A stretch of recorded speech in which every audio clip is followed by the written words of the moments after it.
Hey everyone, and welcome back to the channel. Today, we're doing something a little different, something truly epic. We're not just looking back at history.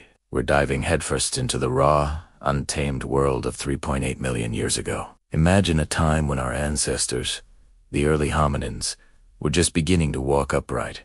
A time when every rustle in the grass could mean life or death. Forget your modern comforts, your iPhones, your Netflix. This was real survival, etched into the very fabric of existence. We're talking about an era in Africa, specifically the Pliocene epoch. The landscape wasn't quite the Sahara we know today. Think vast grasslands, scattered woodlands, and crucial water sources, all teeming with life, but also teeming with danger. Our star today isn't asterisk. Homo sapiens asterisk.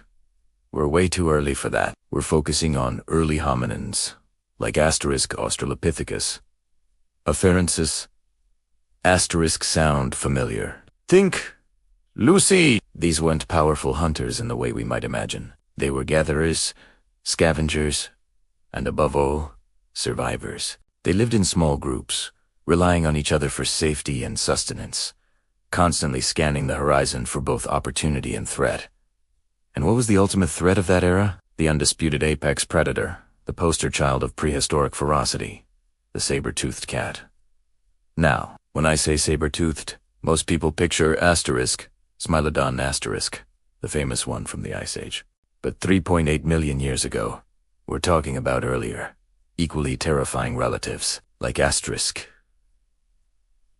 Dinophilis asterisk, or even early asterisk, Homotherium asterisk. These magnificent, terrifying creatures weren't just big cats with long teeth. They were perfectly evolved killing machines, capable of taking down prey far larger than themselves. Imagine those immense canine teeth, sharp as daggers, extending several inches from their jaws. These weren't for chewing or gnawing. They were for puncturing, for delivering a fatal blow to the windpipe or jugular. So, picture this. Our small band of early hominins, perhaps a dozen individuals, including some females and young ones. They've spent the morning foraging for roots, berries, and maybe some grubs. Every calorie is vital. They move cautiously, their senses heightened, their primate instincts screaming at them to be alert. They've learned to read the signs. The sudden silence of the birds, the nervous twitch of a distant antelope, the distinct, musky scent of a large predator on the breeze. They're not at the top of the food chain. Far from it. They're often prey, and they know it. Suddenly, a shadow moves at the edge of the woodland. It's quick, powerful, and utterly silent. A saber-toothed cat.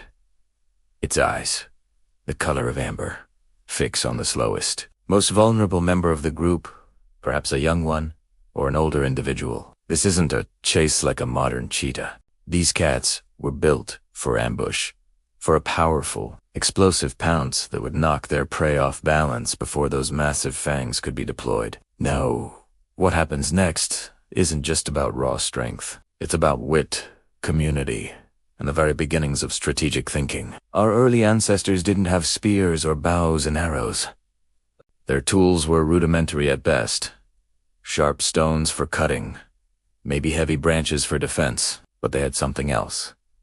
A nascent intelligence, a social structure, and a deep-seated instinct to protect their own. Imagine the alarm calls, erupting primal screams, shouts, a cacophony of warning. The group scatters, but not entirely. Some, the stronger adults, might instinctively move towards the threat, not to fight head-on, but to distract, to create noise and chaos. They would brandish sticks, throw rocks, anything to create an intimidating display. It's a desperate gamble, but sometimes deterrence is the best defense. A predator, even one as powerful as a saber-tooth, prefers an easy meal. Faced with a noisy, organized group, it might choose to conserve energy and look elsewhere. This isn't just a hypothetical scenario. Evidence from fossilized bones tells us a story. We've found hominin bones with tooth marks from large carnivores, proving they were indeed prey. But we've also found evidence of hominins successfully scavenging from predator kills, suggesting they weren't always the victims. They were adaptable, opportunistic, and incredibly resilient. They learned to understand predator behavior, to know when to run, when to hide, and when, perhaps, to stand their ground collectively. This constant struggle against formidable predators played a huge role in our evolution. It fueled the development of our brains, pushing us to become smarter, more cooperative, and more innovative. The need for safety drove us to create tools, to communicate more effectively, and eventually, to control fire. It wasn't just about surviving that one attack. It was about learning, adapting, and passing on those lessons to the next generation. Every narrow escape, every successful defense, strengthened the species, weeding out the less cunning and reinforcing the traits that would eventually lead to us.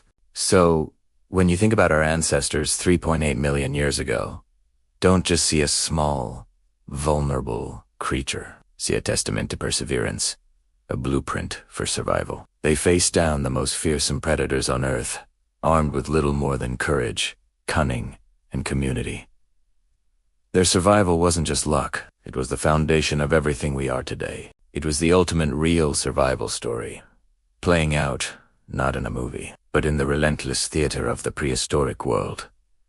It's a humbling thought, isn't it? To think about the incredible journey our species has taken, starting from these incredibly challenging beginnings. It makes you appreciate the simple fact of our existence. If you found this dive into deep time as fascinating as I did, please hit that like button and let me know in the comments what other prehistoric eras or creatures you'd like us to explore next. And of course, if you haven't already, subscribe to the channel and ring that notification bell so you don't miss our next adventure. Thanks for watching, and I'll see you next time.